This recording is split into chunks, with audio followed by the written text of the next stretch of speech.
هل جزاء الإحسان إلا الإحسان. في البخاري ومسلم que le prophète sallallahu alayhi wa sallam a dit istawsu bin nisa'i khayran, istawsu bin nisa'i khayran, yani je vous recommande, à peu près, je vous recommande d'être bien avec vos épouses,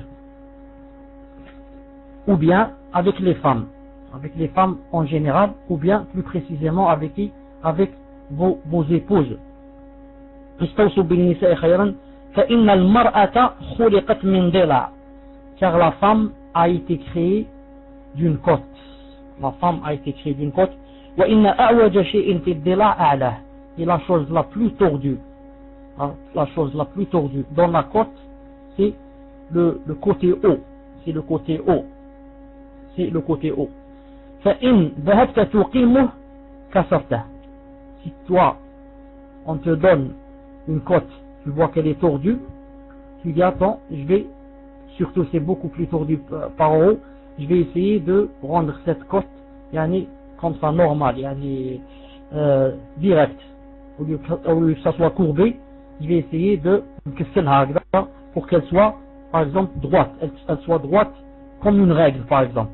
Je vais la mettre droite comme une règle. Il a dit le prophète sallallahu alayhi wa sallam, et doit la redresser. Et si tu vas essayer de la redresser, cette côte, qu'est-ce qui va se passer?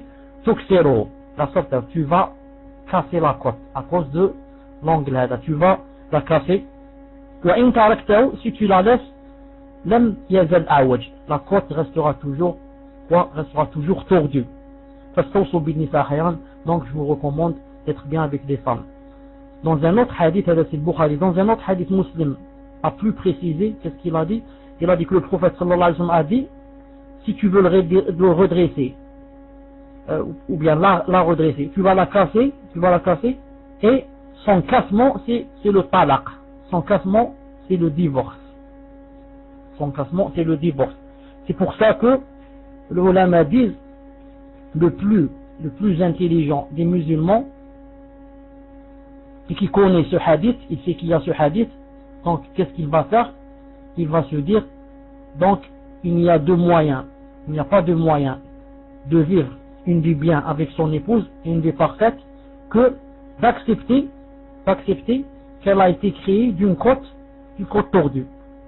Maintenant, toi, Allah Azza wa Jal, qui a créé la femme et qui l'a créée d'une côte tordue, une côte tordue, tu veux, toi, une côte, tu veux la redresser. Une côte ne se redresse jamais. Donc, tu dois quoi? Tu dois patienter quand il y a quelque chose qui vient de ta femme. Il y a quelque chose qui vient, des choses qui viennent, tu dois patienter. Et la femme, comme vous savez, surtout l'épouse, elle a la plupart du temps beaucoup de problèmes. Elle a des enfants, elle a la cuisine, elle a les vêtements, elle a ceci, elle a cela. Donc, c'est pour ça qu'elle s'énerve très facilement. C'est pour ça que elle a les menstrues, elle a l'accouchement, elle a beaucoup de problèmes. C'est pour ça que il faut que le musulman sache que afin que comment on dit ya'diraha, afin que comment on dit ça, comment on dit ya'diraha, quand quelqu'un fait une faute par exemple, enfin disons qu'il pardonne ou là, quelque chose comme ça, donc quand quelqu'un sait pardonner, quand quelqu'un sait excuse, qu'il lui excuse, afin qu'il lui trouve des excuses, il lui pardonne, afin qu'il trouve des excuses et qu'il pardonne. Donc le vrai musulman, quand il connaît ce hadith que le prophète sallallahu alayhi wa sallam a dit, il t'a prévenu que si tu vas essayer de redresser la côte, tu vas aller au mariage, tu vas aller au divorce. C'est pas moi qui ai dit ça, c'est le prophète sallallahu alayhi wa sallam. C'est lui qui a dit dans le hadith de Sahih Muslim. Tu veux redresser de force, tu vas aller au divorce. C'est pour ça que le prophète sallallahu alayhi wa sallam a dit dans un autre hadith sahih, authentifié par Albani dans Sahih al-Jami', il a dit dans ce sens, il a dit La yafraku mu'minun mu'minatan. Il a dit un mu'min, il n'a pas dit muslim. Regarde, il n'a pas dit musulman. Le musulman, il peut boire l'alcool. Ça c'est un musulman. on parle du mu'min. Mu'min, c'est beaucoup plus haut que le musulman. Il a dit, le mu'min, il ne déteste jamais une mu'mina. La yafraku mu'minun mu'minatan. Le mu'min, le croyant, ne déteste pas la croyante. Il parle de son épouse. Pourquoi? قال إن كره منها خلقا رضي منها آخر. Si tu détestes quelque chose en elle, hein, elle parle beaucoup, elle dort beaucoup, elle est paresseuse, tu as détesté quelque chose en elle. Il a dit sallallahu alayhi wa sallam, إن كره منها خلقا رضي منها آخر. Si tu détestes quelque chose en elle, tu es tarda, tu es ravi, ou là tu es yani d'autre chose. Soit tu vois seulement le défaut, yani tu vois pas le contraire, yani des défauts, tu vois pas le, comment on dit ça, je connaissais le mot, comment on dit le contraire de défaut, tu vois pas yani le, comment on dit, il y a un mot pour dire le contraire de défaut. On dit celui-là il a des défauts et celui-là il a des, yani le contraire. Des qualités, barakallahu fik, qualité, naam, exactement, qualité. C'est pour ça que quand il y a 3 ou 4 ou 5 qui traduisent, c'est mieux. Des fois quelqu'un est distrait ou là il n'est pas là, le deuxième donne, ensuite le troisième donne, et des fois par exemple l'un des 4 ou là des 5 traducteurs donne un mot qui est beaucoup plus proche du sens que je veux, ou là du sens du hadith. C'est pour ça que je choisis celui-là. C'est pour ça que je dis, même maintenant je redis, s'il y a des frères ou des sœurs qui veulent, je lui enlève le point rouge. C'est juste pour nous aider, comme je disais. Inch'Allah ta'ala, ils ont un ajr indallah subhanahu wa ta'ala. Celui qui sent en lui, qui peut faire la traduction, nous aider à là, il aura Inch'Allah ta'ala un ajr indallah subhanahu wa ta'ala, parce que il aide les gens à comprendre de la religion. Alhamdulillah. Maintenant, naam, le prophète sallallahu alayhi wa sallam nous apprend quoi? Nous apprend que quand tu détestes quelque chose en une femme, en ton épouse, n'oublie pas les qualités qu'elle a. Pourquoi tu parles seulement des défauts? Pourquoi tu parles pas quand elle souffre, et quand elle accouche, et quand elle est malade, et quand elle est fatiguée, et quand elle... tout cela, pourquoi tu l'oublies? Pourquoi tu parles, tu vois seulement les défauts? Si seulement une fois tu rentres, tu trouves qu'elle était fatiguée, elle n'a pas préparé le manger. Khalas, on va faire nos qim dunya. Là, peut-être ça va aller au divorce. Toi, tu n'as jamais fait, tout cela, bien sûr, le prophète sallallahu alayhi wa sallam ne faisait pas comme ça. Car Anas radiyallahu ta'ala anhu a dit, j'ai travaillé, il a dit, Allahu Akbar, Allahu Akbar. Il a dit, j'ai côtoyé le prophète sallallahu alayhi wa sallam 10 années. Jamais il m'a dit pour une chose, j'étais au service, naam. J'étais au service du prophète sallallahu alayhi wa sallam 10 années. Jamais il m'a dit pour une chose que je devais faire, que je n'ai pas faite, pourquoi tu ne l'as pas faite? Et le contraire. Et jamais il m'a dit pour une chose que j'ai faite qu'il ne fallait pas faire, pourquoi tu l'as faite? Subhanallah. Sur 10 années, le Rasoul sallallahu alayhi wa sallam, il remarque un s'il fait des choses, il lui dit rien. Seulement il se tait. Allah, nous on est vraiment loin. Wallah, on est vraiment loin. Allah subhanahu wa ta'ala, an yu'allimana wa an yahdiyana. Donc toi, quand tu as des problèmes avec ta femme, n'oublie pas qu'elle a beaucoup de qualités, et que ce défaut que tu as vu aujourd'hui, tu peux, quand tu vas compter ce défaut avec toutes les qualités qu'elle a, ce défaut va fondre dans la mer des qualités qu'elle a. Ensuite, ce qui doit t'aider aussi, cher frère, ce qui doit t'aider aussi quand tu es avec ton épouse, c'est que n'oublie pas que le prophète sallallahu alayhi wa sallam lui-même, il avait des fois des problèmes avec ses épouses, sallallahu alayhi wa sallam. Et que par conséquent, ce qui se passe entre les époux, c'est quelque chose de normal, très normal. Ce qui se passe, c'est normal et très normal. Ce qui n'est pas normal, c'est que ça se fasse tous les jours et tous les jours. Un jour oui, un jour non. Ça, c'est pas normal. Mais quand ça se fait une fois par mois, une fois tous les 3 mois, ça c'est très normal. Il n'y a pas une famille où ça s'est jamais passé cela. Je ne pense pas qu'il y ait une famille. Depuis que l'Azza a créé les créatures, qui peuvent par exemple rester une année ou 2 années ou là sans qu'il y ait une petite chose comme ça entre eux, en train de parler. Je ne crois pas que ça existe.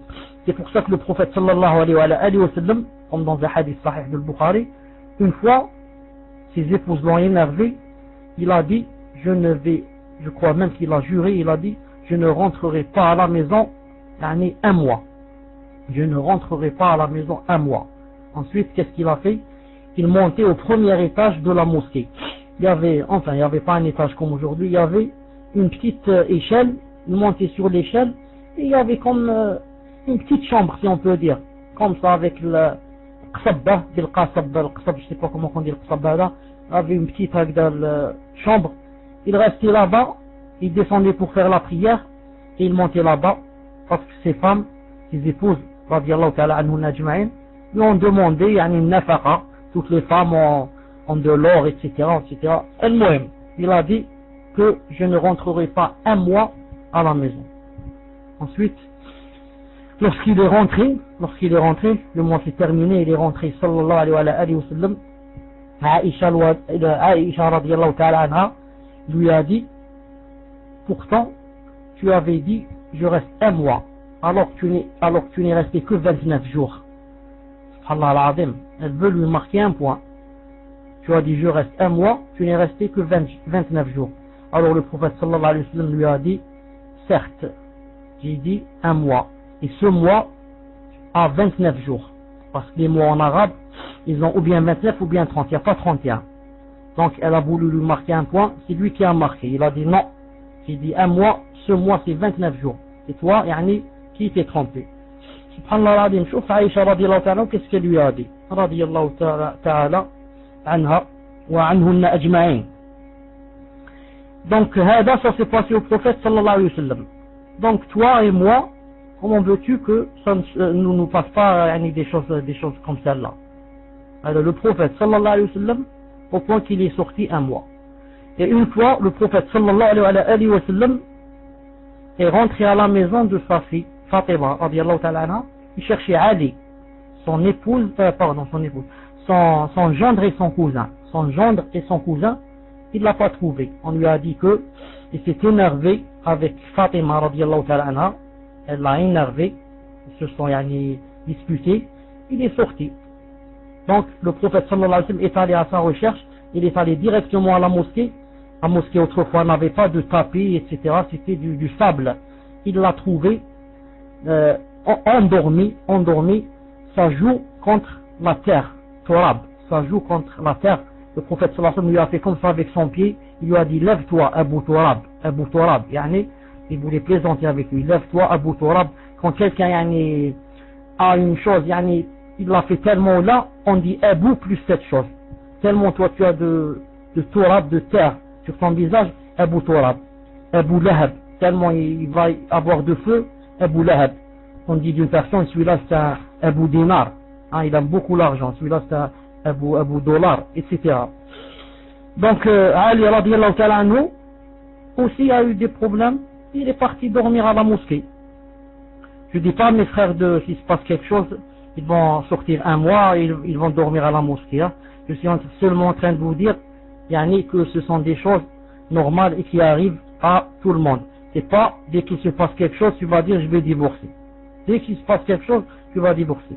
Tu n'es pas mieux que le prophète sallallahu alayhi wa sallam, qui en l'énervé, il restait un mois dehors. Et Ali qui l'a laissé sa maison et allait dormir à la mosquée. Donc c'est pour ça que les ulama aussi disent que la meilleure des choses, quand tu es énervé avec ta femme, la meilleure des choses, c'est de t'éloigner d'elle. T'éloigner, c'est pas ne plus revenir. Non, par exemple, sors de la maison et va faire un tour en ville et revient. Sors de la maison, va à la mosquée faire une prière et revient. C'est la meilleure des choses. Ça aide quoi? Ça aide à diminuer le fitna. Parce que le shaitan veut agrandir encore plus. Le shaitan, s'il peut, c'est le divorce. C'est pour ça qu'il y a un hadith sahih, qui dit que le shaitan hada, il a arsh. L'arsh, il a un trône. Son trône, c'est où? C'est sur la mer. Un trône en pleine mer. et que chaque soir, il regroupe ses shayatins, les autres, lui c'est Iblis le grand, il groupe des soldats chaque soir. Il dit, toi, qu'est-ce que tu as fait? Donnez-moi le rapport. Toi, qu'est-ce que tu as fait? Et il lui dit, moi, j'étais avec X jusqu'à ce qu'il ait bu de l'alcool. Tu n'as rien fait. Toi, qu'est-ce que tu as fait? J'étais avec X, West jusqu'à ce qu'il a fait la zina. Tu n'as rien fait. Et toi, jusqu'à ce qu'il dise quelqu'un, moi, j'étais en train de faire le West à l'homme et à sa femme jusqu'à ce que je les ai séparés. Il le prend, il l'enlace, il lui dit, toi, tu es mon fils. Toi, tu es, voilà, toi, tu es mon vrai serviteur. Toi, tu es mon vrai soldat. Comme a dit Allah Azza wa Jal, yufarriquna bayna al-mar'i wa zawjihi. Il disperse entre l'homme et sa femme. Quand quelqu'un arrive à disperser entre l'homme et la femme, ça veut dire que quand il a fait quelque chose, bien sûr, c'est l'un des plus grands crimes, de disperser entre l'homme et la femme. Donc c'est pour ça que il y a beaucoup de mashakil, tu sors et tu reviens après 1 heure, après 2 heures, tu vas à la mosquée, tu vas lire un peu de Coran, là tu vas faire quelques prières, ou là tu vas pas à la mosquée, tu fais un petit tour je sais pas où, dans un jardin, et tu reviens, tu trouves Inch'Allah Ta'ala que les choses se sont calmées, car Iblis, et il n'est plus là pour que il te fasse dire pour que il te fasse dire tu es divorcé. Et quand quelqu'un est énervé beaucoup, il le dit par izzat al-nafs. On a quelque chose ça s'appelle izzat al-nafs, ça s'appelle, tu dis comme ça, tu sais que tu vas regretter, mais tu le dis. Alors, je le dis, si je puis dire, par orgueil. Tu dis, Allah, je dis moi. Même si on va se divorcer, on va se séparer, mais je dis. Et la femme, l'épouse, quand il y a le shaitan et la colère, etc., elle peut même te faire un défi. Si tu es un homme, divorce. Si tu es un homme, dis maintenant que je suis divorcé. Alors l'homme, quand il va écouter, entendre quelque chose pareil, il va se dire, comment? Et donc je suis pas un homme. Shaitan va lui dire, comment? Tu n'es pas un homme, toi? Là, elle a dit, tu n'es pas un homme. Prouve que tu es un homme. Prouve. Vas-y, je suis avec toi. Prouve. Je suis avec toi. C'est comme ça va dire le shaitan. Alors qu'il vaut mieux s'enfuir et aller loin, dire A'udhu billahi minash shaitanir rajim, et sortir. Si tu vas dire la phrase allée, ensuite, bien sûr, la nuit, tu vas beaucoup regretter, etc., etc. Allah subhanahu wa ta'ala, nihdiyana wa yu'allimana.